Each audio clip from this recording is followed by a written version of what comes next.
Okay, I'm ready. Let's get this party started. Today is Monday, the 21st of March, the year 2022. And I just thought to add the numerical value of today, which totals 2046, which adds to a 12, which adds to a 3. The subject today is platform profits. And I'm referencing preachers and prophets, what we may call some praying folks praying for others, praying, Preying, on others, especially as it pertains to what they call, what I reference as profit-making teachers and preachers, etc. It's very, very hot right now because we got some prolific preachers who are into prosperity. They used to be into Jesus and his team, the disciples, and then they would add God into it because they have to save these people's souls so that they, especially as it pertains to melanated preachers, blacks, and individuals of first world ancestry who are here in the ununited States, and those who have been taught to focus more on dying and going to heaven to walk those streets of gold and sit on the right hand of God while others are here learning about funding, money, real estate now, cryptocurrency, and NFTs, etc. So, there's these preachers and teachers who have to be in on what's happening now and teaching about what's happening now. And so many of them are fleecing humans. So you have mega preachers whose churches are like football stadiums, and when they're, I guess you could say, constituents, they may as well be constituents, are in need, they have to pay their gas, their electric bills, have food and clothing. Well, they can't get to these platform profits because they're too busy purchasing their Bentleys, Maybachs, Rolls, and other fabulous earthly and worldly things that give them the good life. Now, whether you have the good life or not is another kind of thing. And they are very focused on you, the congregation, to make certain that you give your 10 and 20% every week, because those $1 million edifices have to be taken care for, their bills have to be paid, and it matters not that you have not the slightest idea about the reality of tithing, Tithing, and paying your tithes, Tithes. I don't want to go off on a tangent here, but I'm subject to do that. Just not too long ago, a few days ago, really, this young woman came. I reference her as being a young woman because she's in her early 40s. And she was no longer, or she is no longer working. This happened off and on. It seemed that her work became like a temporary kind of thing, especially as it pertained to the past 2+ years dealing with the pandemic. A lot of these profit-making preachers, these prolific teachers, really had nothing to contribute to their congregants who were beginning to suffer losses because they couldn't go to work. And some had not worked long enough to collect benefits. It just became a horrific mess. But anyway, she was telling me that she didn't have food for her and her child. And I said, well, don't you go to the Nutmeg Mansion Church? I just made that name up. And she said, yes. And I said, well, you should ask the board, ask the teacher, the preacher, the pastor, and tell them. I said, because did you pay, were you giving your 10%, your tithes? Oh, every Sunday I gave my, I paid my tithes because we get blessed when we're paying our tithes. I said, well, you don't seem to be blessed right now, my sister. I said, because you don't have anything. You all sitting over there starving. Well, I didn't want to ask. I said, well, you're supposed to. I said, because that tithe box, which now has become as large as a room in the church, is filled with money, which you and all the other congregants are giving. I said, so you're supposed to go there and ask for financial assistance. Oh, no. They don't do that. I said, child, you got to be kidding. I said, because you're supposed to. I said, where else do you go when you're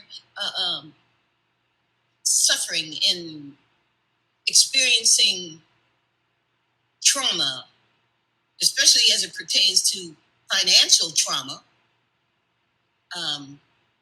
She said, well, I don't know, because she knew someone who went and asked the church for help. And they told her to go to the Department of Family Services, the social services places where they can get help for whatever kind of help they believe they need. Well, I suggested you go. And do you have a record of how much you paid? Oh, yes, I pay by check all the time. I said, well, child, you got a financial record. I said, let me tell you something.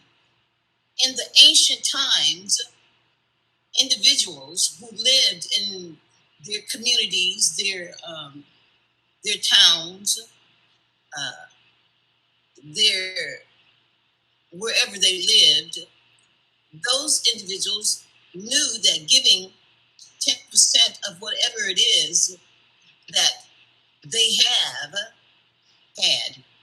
uh, when in need, they could return to those places and get it, whether it's their 10% of their chickens, ducks, wheat, eggs, uh, um, uh, plants, whatever it is that they raised and contributed to that edifice, that building where the 10% was placed. I said, they were always taken care of. I said, so you have given to that box where some of them have on there, will a man or woman rob God? That's why you can rob God, because God got everything anyway. But but I suggest truly that you go to church and ask your pastor or your spiritual leader, your uh, teacher, your profit-making prophet for financial assistance, so you and your child can eat, and you have to pay your rent, right? You have to pay your car note, right? I said, so do a tab on how much you have paid into that 10% box or 20% box. And then I just went off, and I said, does your church have a cash machine? Like they like banks have, where you can put your card in and withdraw money. Oh yeah, so that we can have the ease to contribute, and we don't have to worry about not ever having any money to pay our tithes. I said, well, they certainly aren't concerned whether you have money or not to pay your tithes. I said, because if they make it easy for you, and all you have to do is go into the hall, put your card in, withdraw money that you require, the money that you're giving for your tithes, your 10%, your 20%. I said, are you strong enough to do that? She said, well, Reverend June, if you suggest and recommend, I said, I do recommend that. I said, I do recommend it, because the reality is it's yours. All that money that you, as one of the congregants, that you all contribute, it really belongs to you. So that when you're in need, when an emergency comes, you're supposed to go to the head teacher, the prophet, the preacher, the minister, the elders, the elder sisters, and ask for what you are due. I said, if they don't give it to you, then you should be leaving, and that 10% that you've been paying every week, every Sunday, for years and years and years,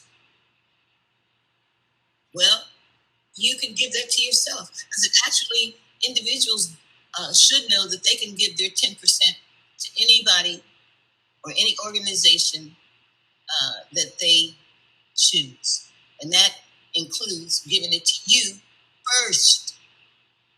Pay your 10% to you first.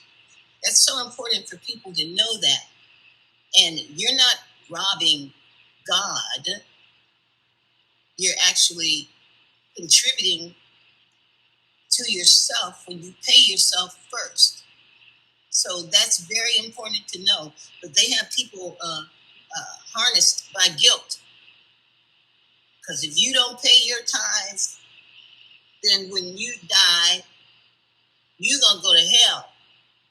But child, you're experiencing hell right here, whatever that is, because you don't have money to eat, to buy food.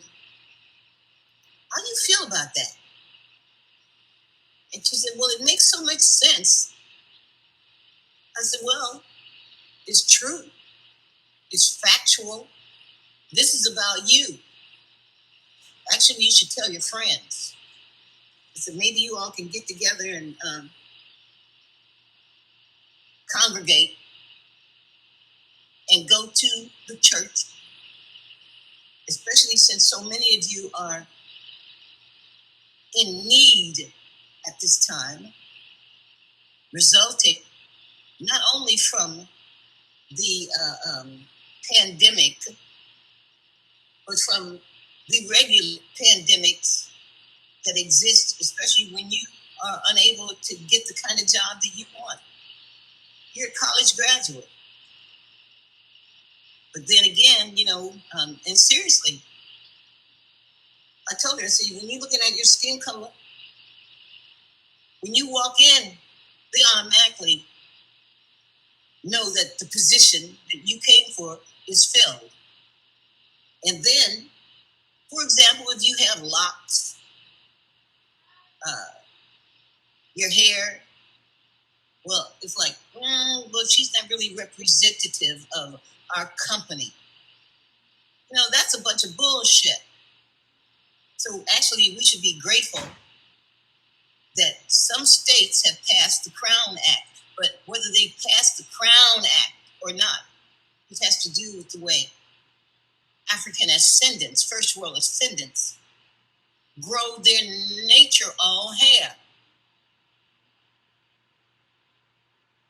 There's a lot of companies and corporations that refuse to hire melanated humans because of the way their hair grows.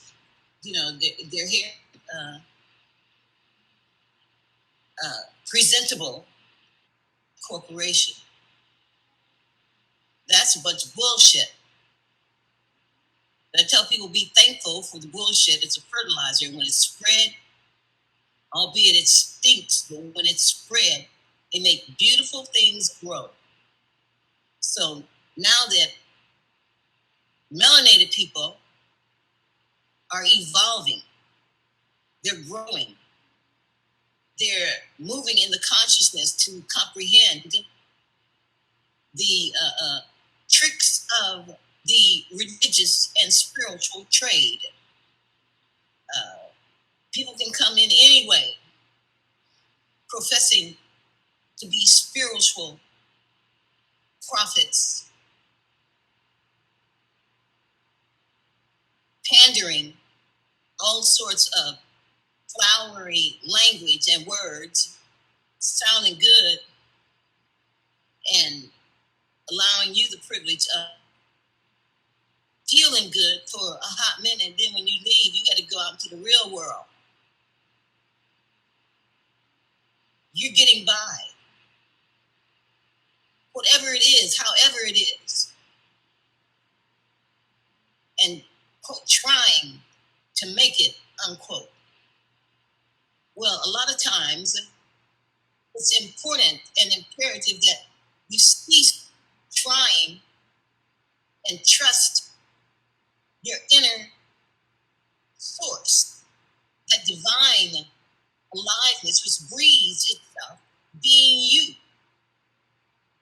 Flesh form, female, woman, human on planet Earth, planet which spins within universe, male, man, human on Earth, on this planet, which requires no permission from any other human or any spiritual teacher or religious teacher or whoever is only interested in profiting for self and benefiting for self and for self-family. You have these profit-driven creatures flaring around and spewing phenomenal words and language, some which you've never ever heard before. But when it sounds good, and if it sounds good, then it's got to be good because he's and she is a man or woman of God. Well, you're a man, you're a woman of God. You're as divine as they are. So the importance of immediately and or instantaneously recognizing these individuals, some who are fakes and frauds. Well, for example, when the horror deemed 2001, 911, 2001, when that happened in the United States,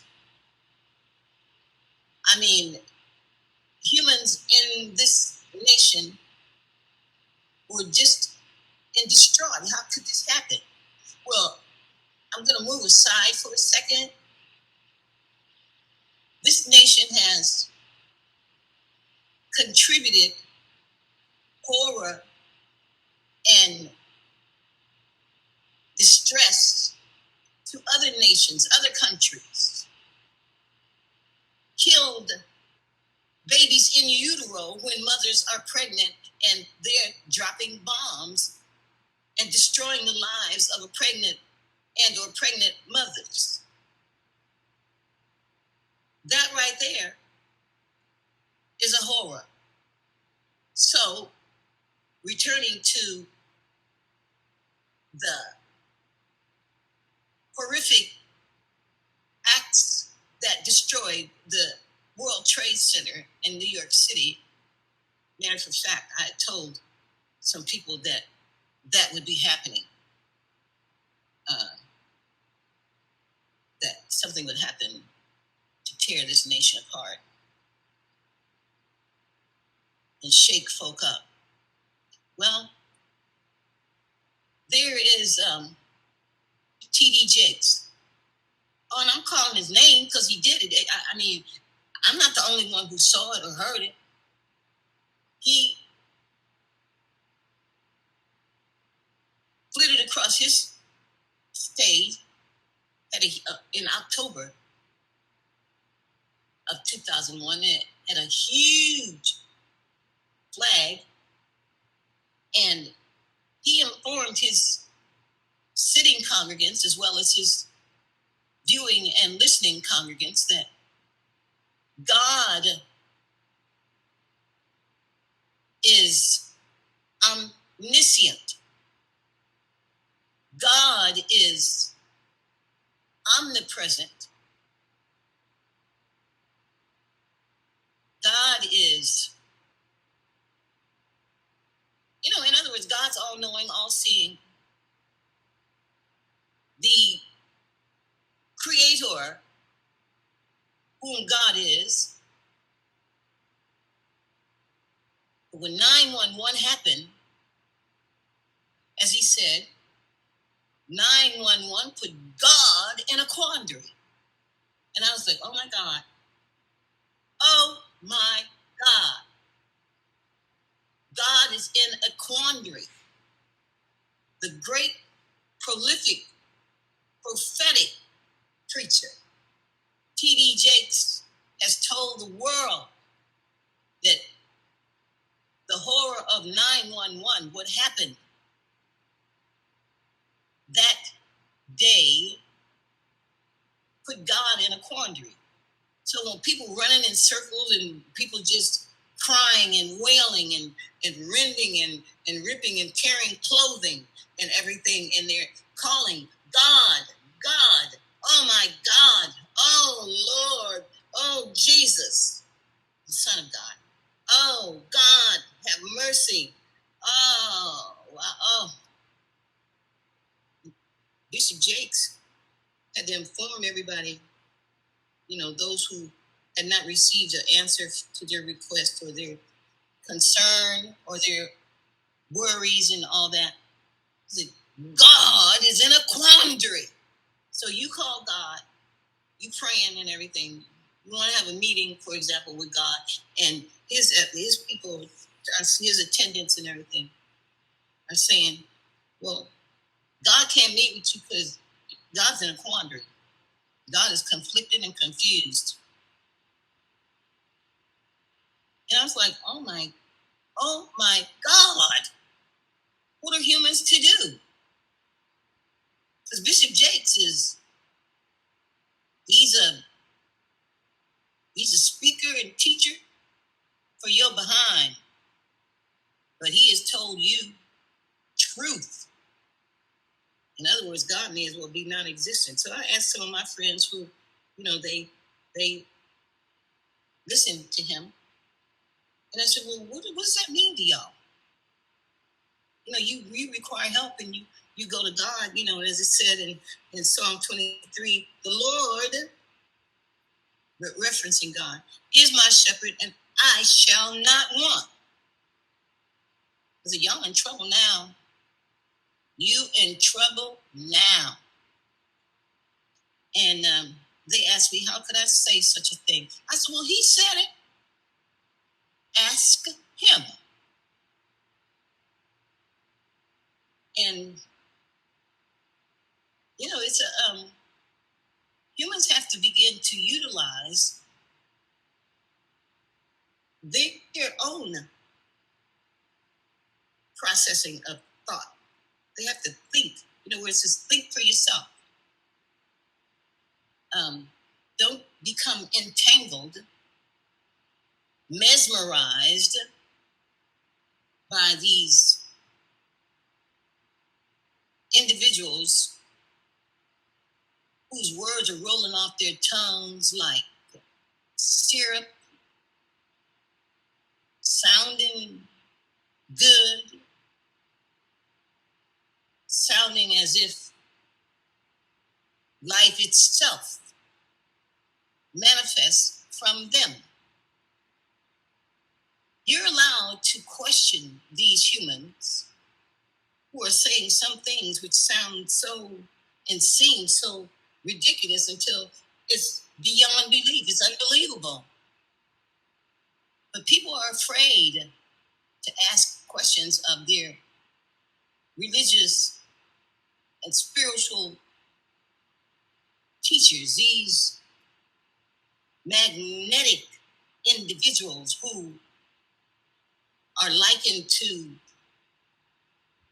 how could I say, they're so phenomenal at telling stories, allegories, and lies until people within their hearts and souls know that don't sound right. There's something strange about that. It's so interesting because as a child, I asked our preachers and bishops, how are people going to walk streets of gold when they die? How are they going to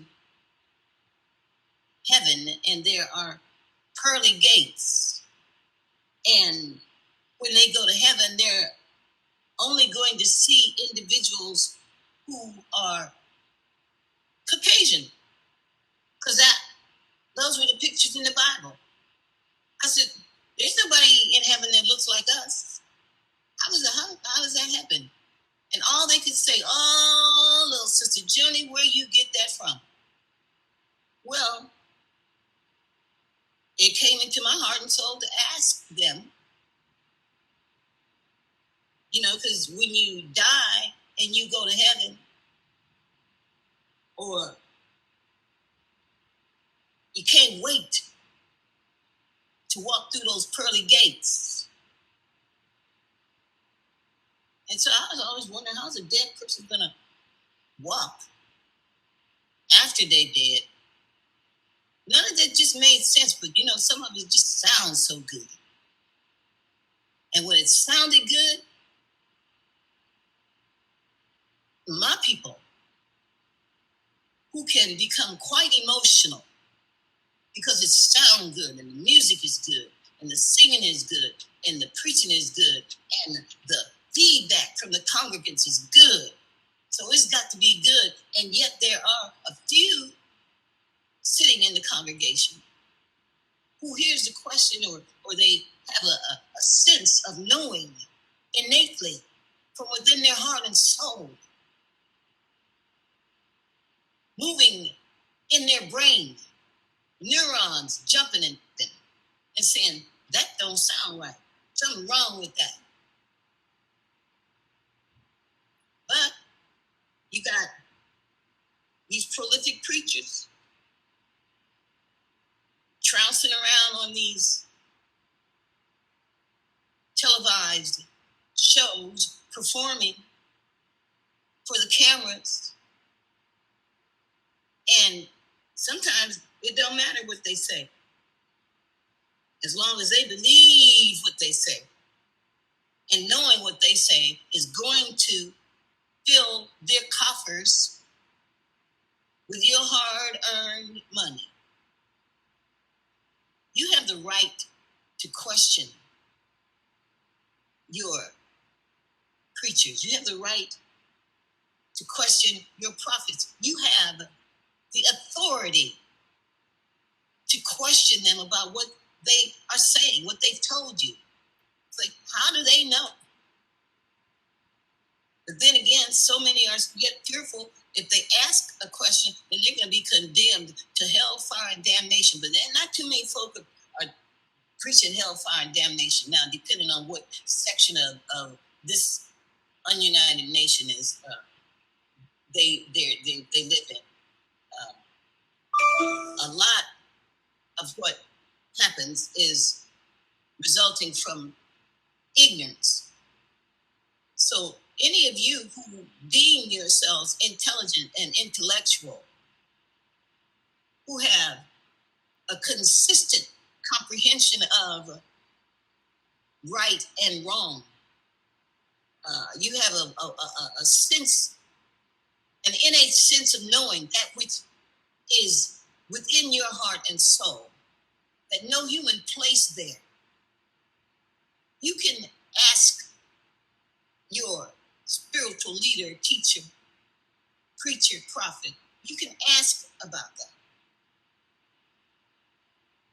And when you are assembled together and you are listening and you are hearing, listening and hearing, you are experiencing that which allows you the privilege of knowing this is a little bit off. This isn't right. This doesn't even sound right. It doesn't seem right. This can't be right. It's not right. And you can go to whomever your leader, spiritual teacher, your prophetic presenter. Ask them. It's good to have conversation. Well, some of them don't have time to converse because they're too busy flying around in their Cessnas and Gulfstreams and meeting on this exotic island and that exotic island, having the men's gathering. It's usually men gathering. Then sometimes you got to wonder about that. But you know, it's your right to question the teachings which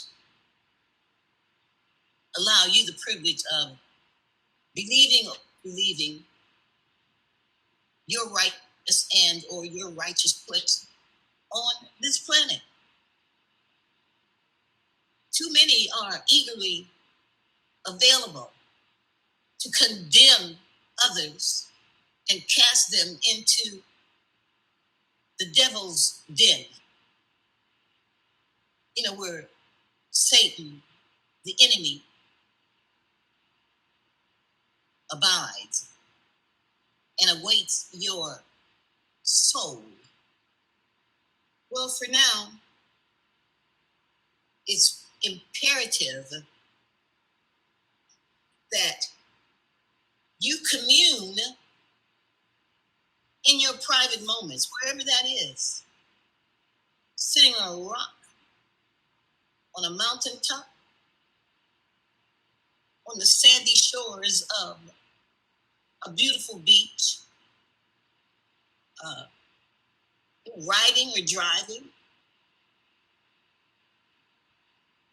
Um, it's important to trust you. And it's important that if and when anything which seems and or appears to be out of order brings a question into your heart and soul, you can gather together with other congregants or your friends or whoever you are led to commune with and share your concerns. There are people all over this planet willing to communicate, willing to discuss. Some will be friendly, some will be disgusted, some will point fingers and attempt and or try to condemn you and wonder where you coming from. But you have to maintain a sense of calmness, maintain a purpose for peace and for peace's fulfillment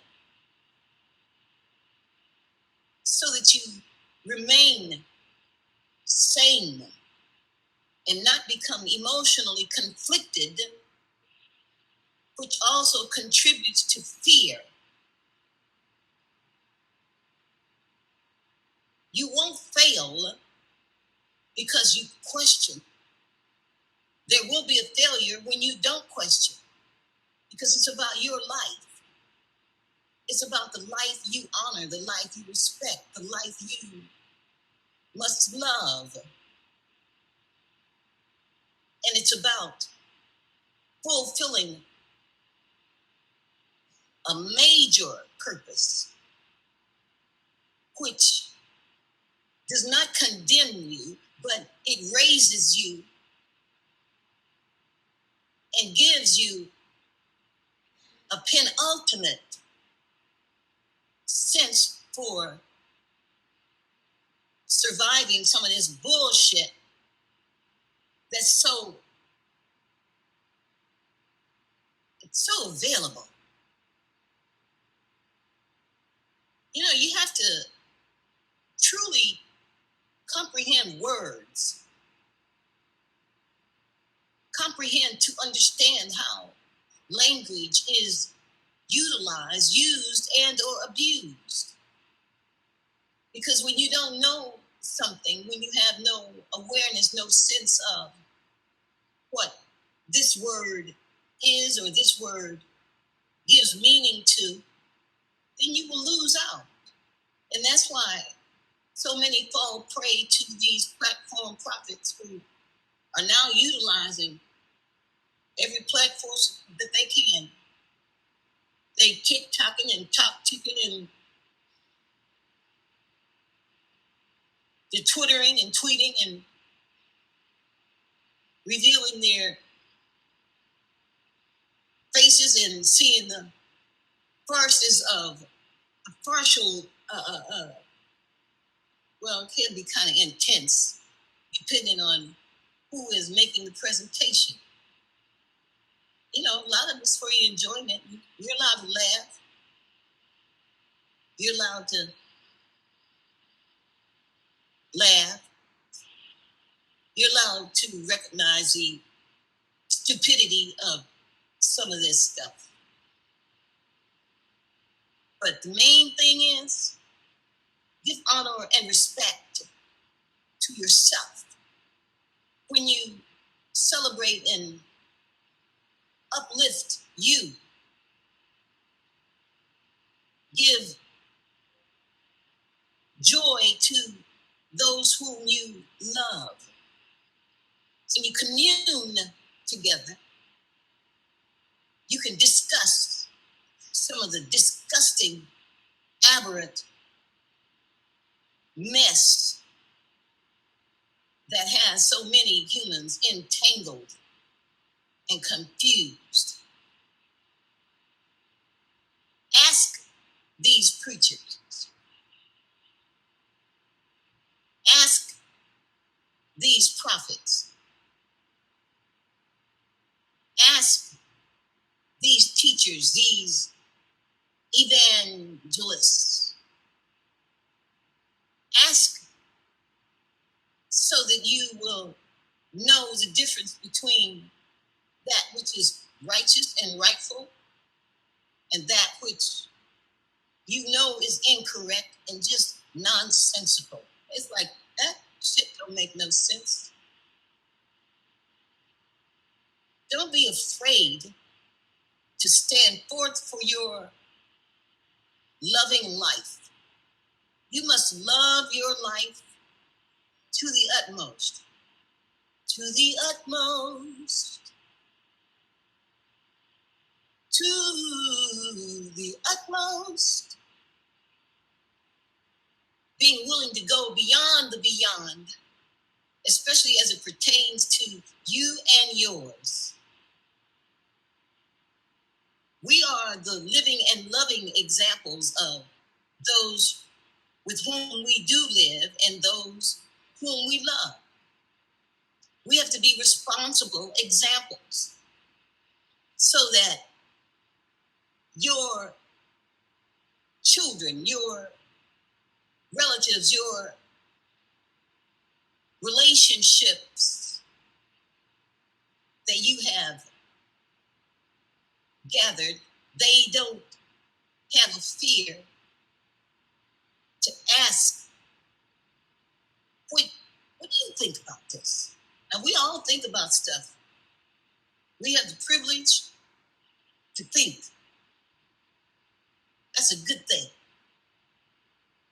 But when it begins to eat within the very being of who you are, and you feeling of something eroding within your heart, something that's twisting your veins, something that's clogging your blood, just because of what you heard Sunday morning. Will these be the dawnings of new days, children?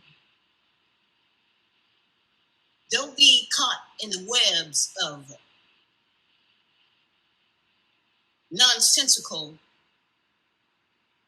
messiness. Trust that which you know, especially when it comes from the source of your life. You do have a soul. You have a divine source for life, that spirit, which is the very breath you breathe. When the spirit departs, then the breath no longer exists within your flesh form. Be you female, woman, human, or be you male, man, human. When the divine aliveness leaves, departs flesh, then there be death, what is deemed death. So, comprehend what I'm saying, because these words that are coming forth from my mouth, can you understand the words that are coming out of my mouth? Sort of like Chris Tucker. What I'm sharing, because I care. I want you all to comprehend the meaningfulness of being best and not a thing lesser. You deserve the best and not a thing lesser. And when your children come to you and they're speaking something which seems and or appears to be profound, then acknowledge the most affirmative manner to allow them the privilege of knowing that they can do what will make their lives best. We must be living examples and not just be wanderers trolling these platforms on a regular.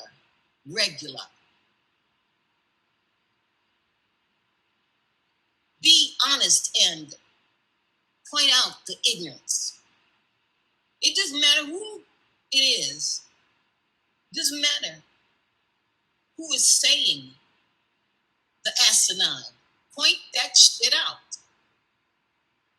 Because we want our children to know that they are the best and they are blessed to be best, that they deserve having best, and they don't have to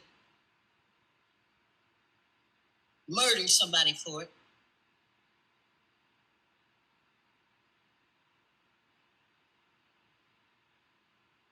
It's so interesting that I'm going to get off here now. I know that competition does exist, but to declare yourself the best is a truly self-loving declaration. You awake your loving ones, confirming they are best. You praise them because the intent will manifest in a good way. They have to know from whence they have come. They have to know they have the right to believe they deserve all the good they will to conceive. And it does not take some fearful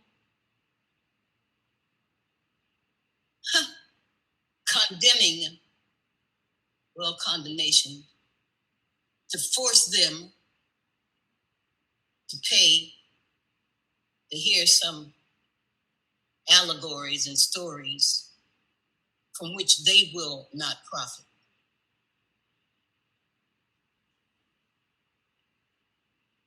They can create a platform in their room, in the backyard, on the front step, film themselves, and proclaim, I am best. You have the right, and I always say it, no matter where I am, no matter where I am moved, to share, especially as it pertains to my people. And I do love, but it's a given that I want to see my people evolve.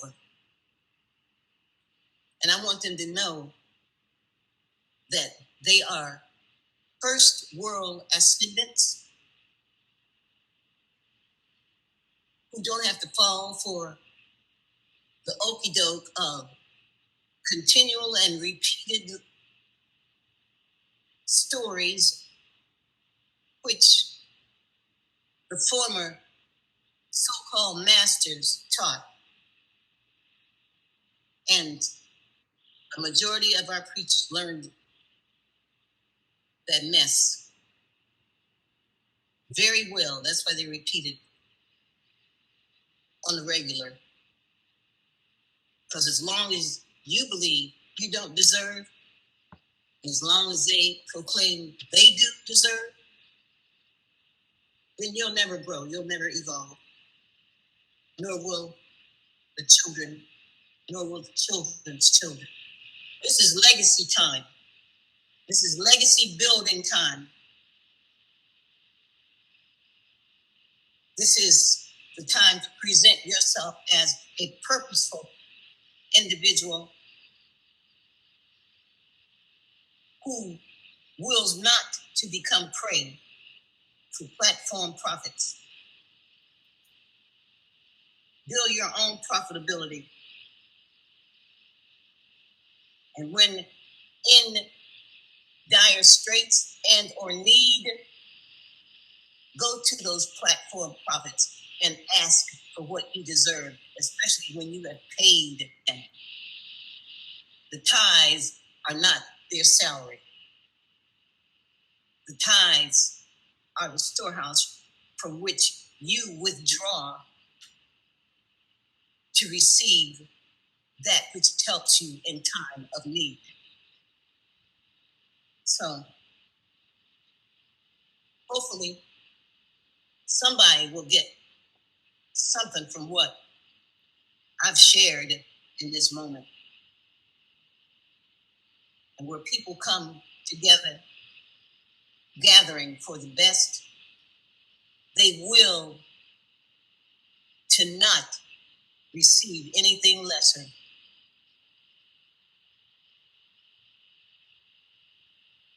You each be a majority of one.